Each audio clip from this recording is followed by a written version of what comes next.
السلام علیکم۔ طارق بن زیاد علم اسیر۔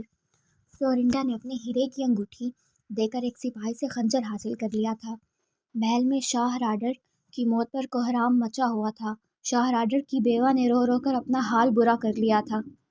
صبح سے اس کا انتھونی، جو راڈر کے ساتھ میدان جنگ میں شامل تھا اور شکست خوردہ فوج کے ایک سرداروں میں سے تھا، اپنی بہن کو تسلیاں دیتے ہوئے کہہ رہا تھا، سسٹر، اگر غدار کاؤنٹ جولین مسلمانوں کے ساتھ نہ مل جاتا تو ہماری فتح یقینی تھی۔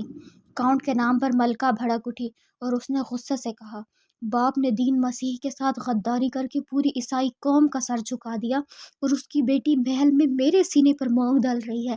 میں اس کتیا کو ایک پل بھی اور برداشت نہیں کر سکتی۔ ملکہ انتہائی غصے کے ساتھ فلورنڈا کے کمرے کی طرف چل دی۔ فلورنڈا اپنے کمرے کی بالکونی میں حزن و ملال کی صورت بنی حسرت سے چمکتے ہوئے چاند کو دیکھ رہی تھی۔ اس کے ہاتھ میں خنجر تھا اور آنکھوں میں آنسو۔ اس نے چاند کو مخاطب کرتے ہوئے کہا، اے چاند، تو میرا گواہ رہنا۔ میں نے آج تک اپنے سپاہی کی محبت کو چھپائے رکھا تھا، لیکن آج اقرار کرتی ہوں، فلورنڈا نے اگر کسی مرد کو زندگی میں چاہا ہے تو وہ میرا سپاہی ہے، لیکن تقدیر نے اس پھول کی جوانی کو جہنم کی آگ میں جھونک دیا۔ میں نے کئی بار مرنے کی کوشش کی، مجھ پر پہرے بٹھا دیے گئے اور مجھے زندہ رہنے پر مجبور کیا گیا، لیکن آج وہ ظالم عیار اپنے کافر کردار کو پہنچ گیا ہے جس نے مجھے سنگ مرمر کی ان دیواروں کے پنجرے میں بند کر رکھا تھا، میرے جسم کو میرے سپاہی سے جدا کر دیا تھا۔ تو کیا آج میری روح آزاد ہو جائے گی؟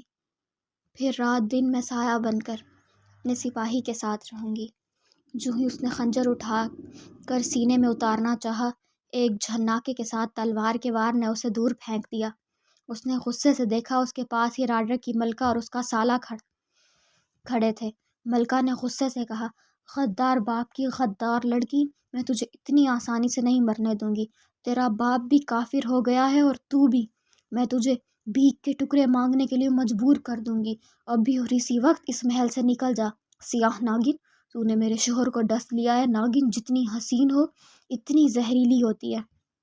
فلورنڈا نے جواب دیا، ملکہ، شہنشاہ کو میں نے نہیں، مسلمانوں کی تلواروں نے قتل کیا۔ میرا باپ کافر نہیں، اس نے اپنی غیرت کی دھجیاں اڑانے والے سے بدلہ لینے کی خاطر ایسی قوم کا سہارا لیا ہے جو خود بھی غیرت مند ہے اور دوسروں کی بھی غیرت کی حفاظت کرتی ہے۔ سن لیا انتھونی؟ ملکہ نے دانت پیس کر کہا، یہ بھی عیسائی مذہب کی منکر ہے اور مسلمانوں کی تعریفیں کر کے اس نے ثابت کر دیا ہے کہ یہ بھی کافر ہے۔ ابھی اور اسی وقت اسے دھکے مار کر محل سے نکال دو۔ نہیں سسٹر، ایسا نہ کرنا۔ اس کافر لڑکی نے عیسائیت پر اسلام کی برتری بیان کر کے جو جرم کیا ہے وہ قابل معافی نہیں۔ میں اسے مذہبی عدالت میں پیش کروں گا۔ میں اس سے شہنشاہ راڈرک کا انتقام لوں گا، انتھونی نے کہا۔ تو فلورنڈا نے طنزیہ جواب دیا، اور تم کر بھی کیا سکتے ہو؟ میدان جنگ میں مسلمانوں سے بدلہ لینے کی بجائے بھاگ کر جان بچانے والے کمزور عورتوں سے ہی بدلہ لیا کرتے ہیں۔ بہتر ہے تلوار اٹھانے کی بجائے ہاتھوں میں چوڑیاں پہن لو۔ اگر تم بہادر ہوتے تو مسلمانوں کی تلوار کو شہنشاہ تک نہ پہنچنے دیتے۔ شہنشاہ کو مسلمانوں نے نہیں، تم جیسے بزدل اور ناکارہ سپاہیوں نے قتل کیا ہے۔ پھر اس سے پہلے کہ انتھونی کی تلوار فلورنڈا کا سر قلم کر دے، اس کے وار کو ایک تلوار نے اپنی تلوار پر لے لیا۔ انتھونی اور ملکہ نے غصے سے دیکھا، ایک سیاہ سپاہی یہاں موجود تھا۔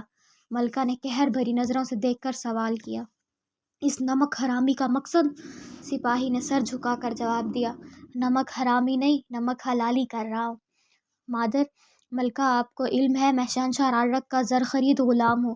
شہنشاہ کے حکم سے آج تک ملکہ فلورنڈا کی زندگی کی حفاظت کرتا رہا ہوں اور جب تک زندگی ہے اپنے آقا کے حکم کی تعمیل کرتا رہوں گا۔ انتھونی نے ملکہ سے کہا، چلو سسٹر، بھائی صاحب نے اپنے آستین میں نہ جانے کتنے سانپ پال رکھے ہیں، میں سب کو دیکھ لوں گا۔ اندلس کی سلطنت پارا ہو چکی تھی اور جو حاکم جہاں موجود تھا اپنی خود مختاری کا اعلان کر چکا تھا، اس لیے اس شیرازے کو یکجا کرنے اور اپنی برتری قائم رکھنے کے لیے حکمت کی مشاورتی کمیٹی میں موجود تمام پادریوں نے بہا مشورے سے لارڈ پادری ڈیوڈ کے ایک عیاش اور معاش بھتیجے کو کٹ پتلی حکمران بنا کر تخت پر بٹھا دیا۔ اس طرح حکومت کی باغ دوڑ پوری طرح پادریوں کے قبضے میں آ گئی۔ یہ خبر تمام اندلس میں پھیل گئی کہ راڈر کی جگہ پادریوں نے تخت پر کسی بہادر حاکم یا نائٹ کی بجائے لارڈ پادری ڈیوڈ کے اوباش بھیج کو بٹھا دیا ہے۔ یہ لوگ تو پہلے ہی پادریوں کے اقتدار سے تنگ آئے ہوئے تھے اور پھر تمام علاقوں کے حاکم تقریباً خود مختار بھی ہو چکے تھے۔ ان کو یہ بات کب گوارا ہو سکتی تھی؟ پھر اندلسی اس غلط فہمی کا شکار بھی تھے کہ طارق لوٹ مار کر کے واپس لوٹ جائے گا، لیکن جب انہوں نے اسلامی فوج کی پیش قدمی دیکھی تو تمام امرا پایا تخت تلیتلا میں جمع ہوئے۔ ان تمام میں ایک حاکم تھیوڈوم کو زیادہ امتیاز حاصل تھا۔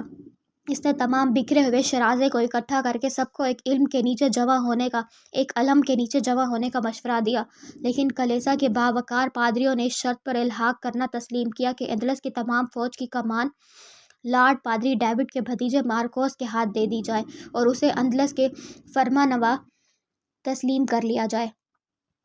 ظاہر ہے یہ بات دوسروں کے لیے قابل قبول نہ تھی۔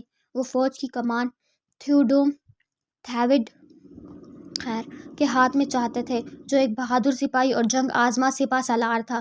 لہٰذا پادریوں کی ہٹ دھرمی کی وجہ سے اندلس میں کئی خود مختار ریاستیں قائم ہو گئی اور اندلسی راڈک کے بعد مسلمانوں کی مداخلت کے لیے کوئی بڑی فوج اکٹھی نہ کر سکے۔ ان حالات کو دیکھتے ہوئے کاؤنٹ جولین نے، جو اپنی بیٹی فلورنڈا کے لیے بے چین تھا، طارق کو مشورہ دیا کہ وہ اسلامی فوج کو اندلس کے تمام بڑے بڑے صوبوں میں پھیلا کر علیحدہ علیحدہ علاقے فاتح کرے۔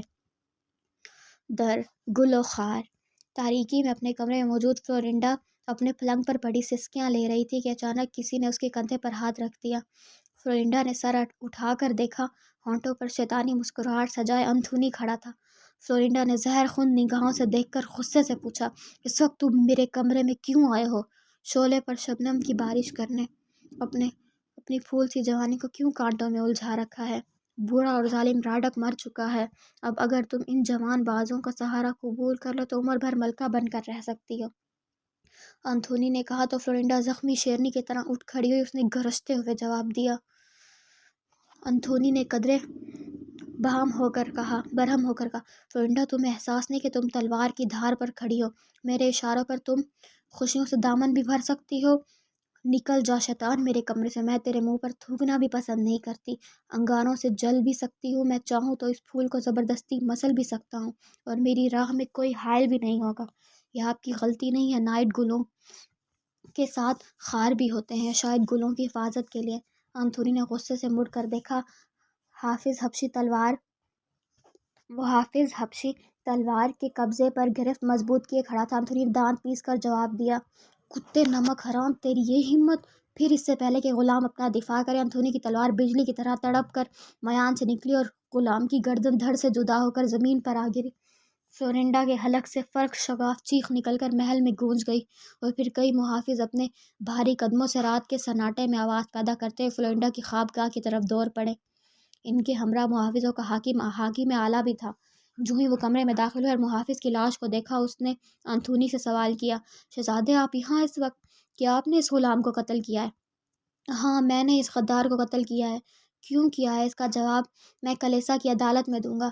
اگر تم سے ہی ہو تو اس لڑکی کو حراست میں لے لو، جو قومی غدار بھی ہے اور مسلمانوں کی طرفدار بھی۔ محافظوں کے حاکم نے حیرت سے فلورنڈا کی طرف دیکھا، جو سکتے کے عالم میں بیٹھی غلام کی لاش کو دیکھ رہی تھی۔ اس پھول کی معصومیت کو نہیں، اس کے گرد زہریلے کانٹوں کو دیکھو۔ جانتے ہو مسلمانوں کی فوجیں مسلسل فتح کیوں حاصل کر رہی ہیں؟ اس لیے کہ ہمارے درمیان ایسے معصوم اور حسین جاسوس موجود ہیں جو ہمارے خفیہ رازوں سے انہیں مطلع کر دیتے ہیں۔